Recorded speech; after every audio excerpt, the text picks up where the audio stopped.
The base model Raptor is really all that you need. I'll include a link to the Ford and Park Cities website in the description down below. They're providing us with this Raptor.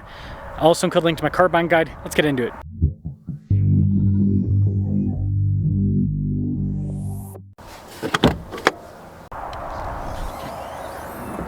Under the hood is a twin-turbo 3.5-liter V6 that goes through a 10-speed.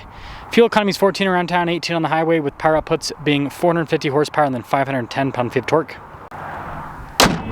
Now, if you also want to be considered all that someone needs, make sure you subscribe. I like the decals on either side of the hood, and Shelter Green is just a cool color on the Raptors. You also get venting there. Marker lights here. Up front, you've got one on the side, and then you've got more in the center of the grille. Skid plates underneath. We also have recovery points, fog lights for both on-road and off-road use. So other than the tires you get with the 37 package, the front-end equipment, I mean, the bumper is a little bit different, but other than that, the front-end equipment's basically the same. Now, these tires are a 315 by 70 by 17, so they are technically a 34.4, but everyone calls these a 35, and it's still a beefy tire with tons of sidewall, especially being on a 17-inch wheel. Big fenders and fender flares because it's wide-bodied. We've got the venting there on the side, the off-road side steps too. Another Raptor decal out back, and speaking of out back, we have the live valve Fox shocks. Now, you do not get dual valve with the regular Raptor. You can get that on the 37 and the R, so that is a difference. Here's your side profile. The stance is pretty level front to rear, and the Raptor's got quite a bit of travel. If I remember, it's like 15 inches in the rear, 14 in the front with the 35 package. Now, when it comes to key fob features, we have our lock and unlock, remote start, tailgate drop down, Ford logo on the back. LED lights in the bed. We also have outlets, and then this one has bed liner. This is a rare trait in an F-150. Ruler here on the tailgate. This also has the tailgate step system, and then the tailgate is power up and down, so you got a little bit of luxury there. Nice upgraded tail lights here, and then you've got the giant Ford plaque on the back. And then this does come with an upgraded bumper. It's supposed to help out the departure angle, but then they put giant exhaust tips below it, so it kind of defeats the purpose. You do have a full-size spare. And that will cap things off for the exterior of this Raptor. Let's now check out the interior. Love the stitching on the door panel, and then you guys can see here, it's not like carbon fiber trim, but kind of looks like it a little bit. B&O sound system. The regular Raptor has the most comfortable seats, actually, surprisingly. You've got the leather trim with the suede. Plenty of legroom in the back. We also have a storage pocket, cup holders, heated seats, some charge ports, full outlet, vents as well. I don't think this is real leather. It feels synthetic, but it's still comfortable enough. And then this does have power sliding rear glass. Keyless entry for up front, and let's check it out. Blind spot monitoring with the mirrors. They also power fold in. You've got memory seats, and then look at the trim on the door panel. 1,330 pounds of payload capacity with this truck. Raptor logo there. Again, the seats are perforated down the center. You do have power adjustments on the side with lumbar support. The Raptor does have auto stop start. We do have light controls to the left of the steering wheel, and then your pedal adjustments. Now, the steering wheel has soft touch all around, paddles on the back, and then you got practical controls on the front face for like the adaptive cruise control, your volume controls, your custom mode, the adjustment for the steering, the suspension, and the exhaust. It's very customizable. Full digital gauge cluster. It has a drive mode animation that actually shows a Raptor. Now, that's actually a 37 package Raptor, so it's kind of funny that it doesn't even show the package that you currently have. And then this does have a heads-up display. 360 camera system. It's got good resolution. And then there is a couple buttons above the camera for the off-road cruise and then your parking assist. The infotainment system's quick to respond. It has Apple CarPlay and Android Auto. It also has a side tab. So I think it's one of the better units in the car industry right now. Trailer brake controls. We also have our drive line select. So part-time four-wheel drive system with a 2-speed transfer case. It also has 4-wheel auto. Differential lock for the rear. Analog controls to the radio, dual zone climate, heated ventilated seats, and heated steering wheel. Phone charging pad with some USB ports. Cup holders here. Shifter for the 10-speed. This has the fold-out workbench center console. Good storage inside. And then you can see we've got nice trim on the top glove box lid. Power sliding rear glass button, and then 6 auxiliary switches. Panoramic sunroof. Ticker price is about $83,000. Let's see how this performs. Head off in the 35 package Raptor. Now, I do have it in 4-wheel auto because we do have to go up this little hill. I could probably actually do it in 2-wheel drive, but I don't want to spit up a bunch of rocks. So there's that. I guess this is kind of like miniature off-roading, but like this, I would rate this as like a 1 out of 10. You know what I mean? Not actually difficult, especially for a Raptor. Especially for a Raptor. Now this will actually get the Raptor a little bit articulated here, the driveway, if you want to call it that.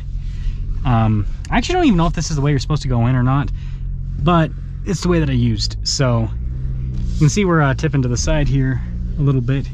And the four-wheel drive system will just, you know, obviously send power to the front wheels when there's a little bit of slipping.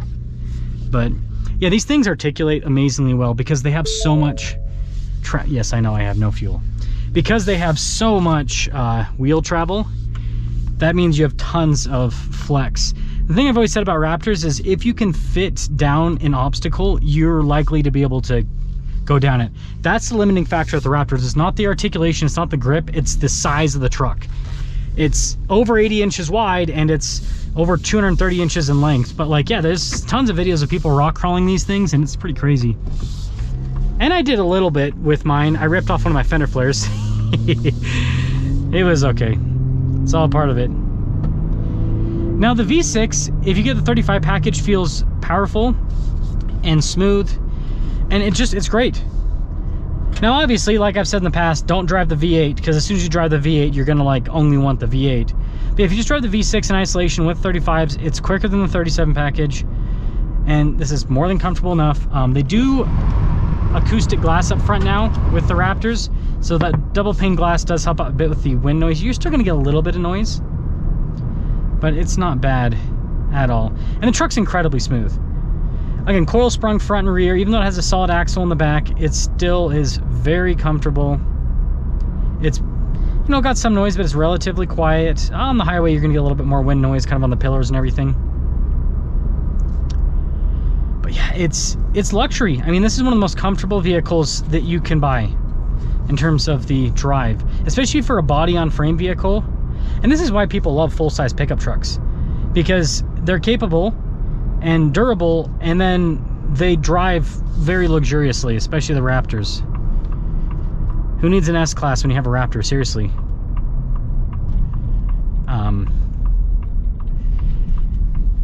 Yeah, it's crazy how good the suspension is. Again, you don't need the 37s, you don't need the dual valve. The standard live valve with these 35s is perfect. I'm gonna do a bit of a wider swing here because this is a pretty big truck, just so we can make it. Steering's fighting me a little bit.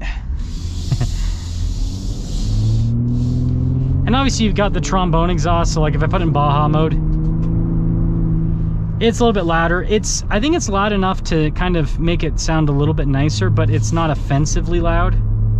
It's kind of like the right level. That's the regular Raptor. I think it's a great truck. I think it's all you need. And I am annoyed that they don't offer like a true base model anymore, that you have to get. This is basically a loaded up Lariat interior. I wish that they would offer an XLT Raptor. And, you know, frankly, I think a lot of people would want an even like an XL Raptor, because there's a lot of people that just, they want the looks, they want the off-road capability, and they don't care about the luxury. It's like, why do I have to spend $80,000 to get this? Well, we know, right? Corporate greed is what it comes down to with everything nowadays. But yeah, that would be cool. I mean, I don't know how much that would cost, but I mean, if they could do it like 60 grand XL Raptor, that'd be awesome. They'd sell out of them. We wouldn't be able to keep them on the shelf. And I think it'd bring in people that normally wouldn't buy a Ford into the brand if you could get that. But yeah, they'll never do it. They'll never do it.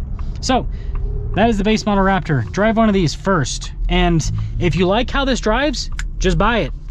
Don't drive the 37 pack. I mean, you can drive the 37 package. You'll just see that it's slower, and the only benefit is you get more ground clearance. If you don't take your truck off-road, there's no point. It's so stupid. People that buy the 37 package that don't do off-roading, I don't get it.